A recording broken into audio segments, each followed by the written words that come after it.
Assalamualaikum warahmatullahi wabarakatuh. Selamat pagi. Bertemu kembali dengan pembelajaran bahasa Indonesia. Pembelajaran bahasa Indonesia kali ini kita akan membahas mengenai jenis-jenis frasa. Sebelum kita membahas mengenai jenis-jenis frasa, kita harus tahu bahwa kedudukan frasa dalam satuan bahasa yaitu lebih besar dari kata dan lebih kecil dari klausa dan kalimat. Sehingga frasa bisa terdiri dari unsur-unsur yang tidak setara dan setara. Kita lihat dari jenis-jenis frasa. Yang pertama adalah frasa endosentrik atau disebut juga frasa atribut. Apa yang dimaksud dengan frasa endosentrik dan atribut adalah frasa yang terdiri dari unsur-unsur yang tidak setara. Unsur-unsur ini tidak dapat dihubungkan dengan kata penghubung dan atau. Contoh, gadis manis itu berjalan di jalan. Yang kita garis bawahi di sini adalah gadis manis. Gadis manis di sini adalah frase yang berpola DM.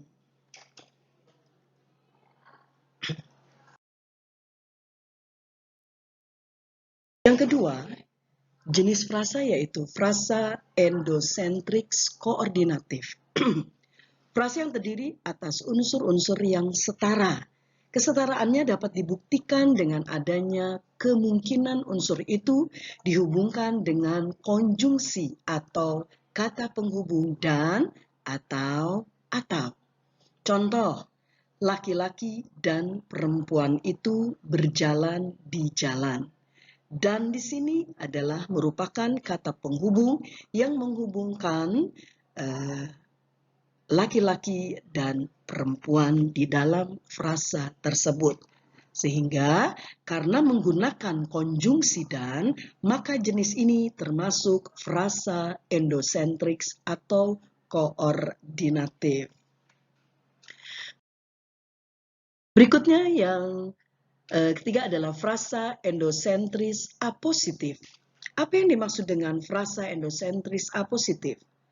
Frasa endosentris apositif adalah frasa yang salah satu unsur penyusunnya yaitu unsur menerangkan dapat menggantikan unsur utamanya yaitu unsur yang diterangkan. Contoh, Ahmad, si pengusaha muda itu telah lulus dari universitas.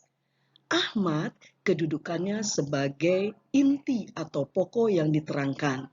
Sedangkan si pengusaha muda merupakan tambahan yang dilihatnya adalah menerangkan. Jadi yang kita garis bawahi ini adalah apositif yang berkedudukan sebagai menerangkan. Dan contoh yang kedua misalkan Sunar, sang peternak ayam kebanjiran order menjelang Ramadan. Jadi sang peternak ayam itu yang merupakan tambahan unsurnya menerangkan itu adalah frasa endosentrik apositif yang menerangkan kata Sunar sebagai frase dengan kategori diterangkan.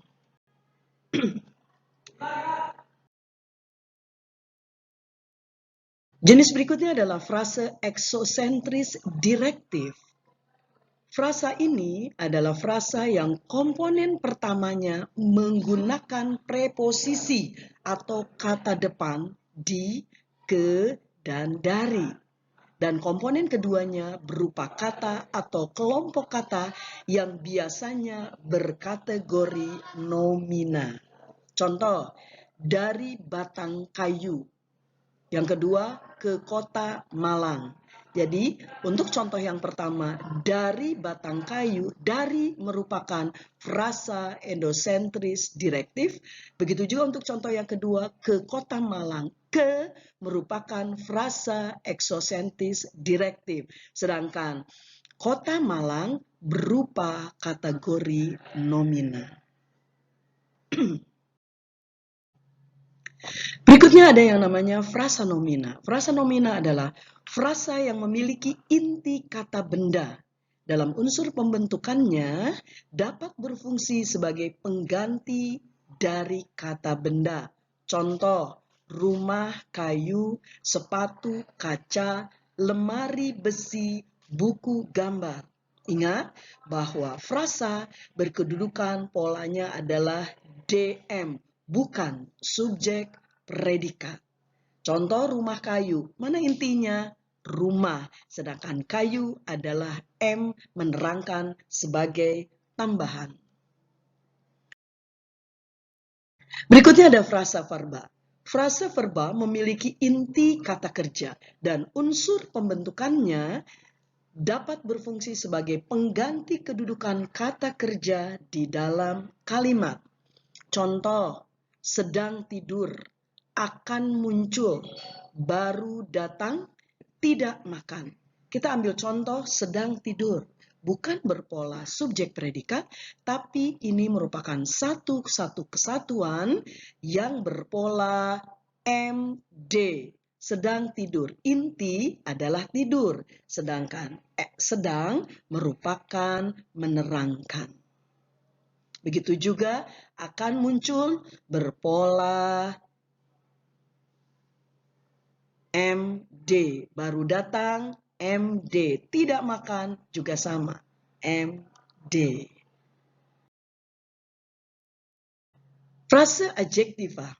Kelompok kata ini dibentuk dari kata sifat atau kata keadaan sebagai inti atau yang diterangkan. Dengan menambahkan kata lain yang berfungsi menerangkan, bisa menggunakan kata aga, dapat, harus, lebih, paling, dan sangat. Kelompok kata ini terdiri dari 3 jenis. 1. Frasa adjektiva. 2. Frasa adjektiva koordinatif. Kemudian yang ketiga adalah frasa adjektiva apositif. Kita lihat frasa adjektiva modifikatif atau membatasi. Contohnya, cantik sekali, indah nian, hebat benar.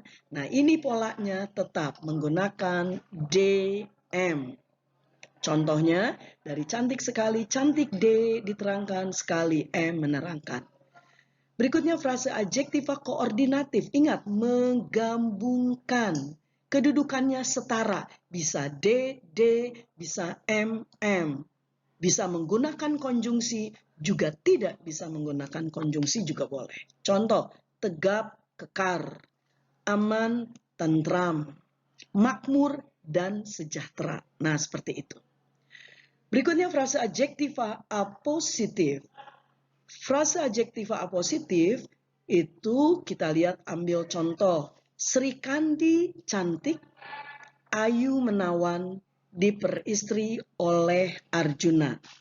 Yang B, desa jorong, tempat tinggalku dulu, kemudian juga tempat tinggalku dulu, setelah itu kini mereka berada di daerah pertambangan batu bara. Jadi desa jorong, tempat tinggalku dulu itu merupakan jenis frasa adjektiva untuk apositif. Sudah jelas ya? Berikutnya ada frase numeralia. Frase numeralia adalah frase yang menyatakan atau dibentuk dengan kata bilangan. Frase ini terdiri dari modifikatif, kemudian ada koordinatif. Kalau frase numeralia modifikatif yang membatasi, contohnya mereka memotong 20 ekor sapi kurban. Yang kita garis bawahi adalah 20 di sana. Ya, itu dibatasi. 20 berarti frase yang menyatakan jenis kata bilangan. Berikutnya, kami membeli setengah lusin buku tulis. Mana frase numeralianya di dalam kalimat ini? Yaitu setengah lusin. Berikutnya frase numeralia untuk koordinatif, yaitu frase yang menggabungkan. Contoh, entah 2 atau 3 sapi telah dikurbankan. 2 atau 3 orang telah menyetujui kesepakatan itu. Jadi yang kita garis bawahi, yang dimaksud dengan frase numeralia koordinatif adalah 2 atau 3. Entah 2 atau 3. Nah, itu yang dimaksud dengan frasa numeralia. Berikutnya frase adverbia.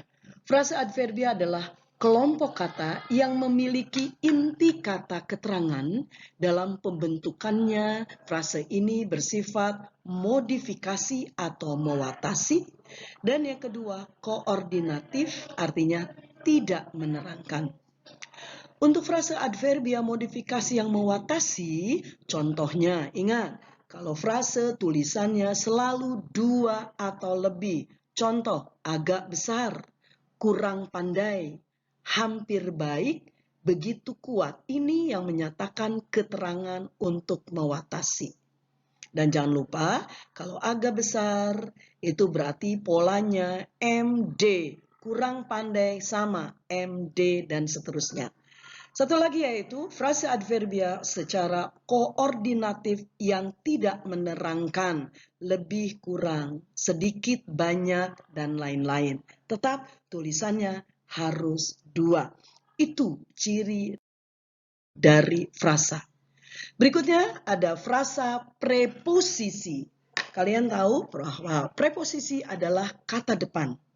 Kalau dengar preposisi di dalam frasa, kita ingat istilahnya adalah frasa direktif. Frasa yang menggunakan kata depan seperti di, ke, dari, daripada. Tulisannya, contohnya ke rumah teman. Saya baru pulang dari sekolah. Dari sekolah adalah frase direktif. Kita lihat kata dari itu merupakan preposisi. Ya. Begitu juga untuk ke rumah teman, untuk saya, dan lain-lain. Nah, demikian pembelajaran hari ini tentang jenis-jenis frasa. Insya Allah kita akan bertemu kembali untuk materi berikutnya dalam pembelajaran bahasa Indonesia. Terima kasih atas perhatiannya. Billahi taufiq wal hidayah. Wassalamualaikum warahmatullahi wabarakatuh.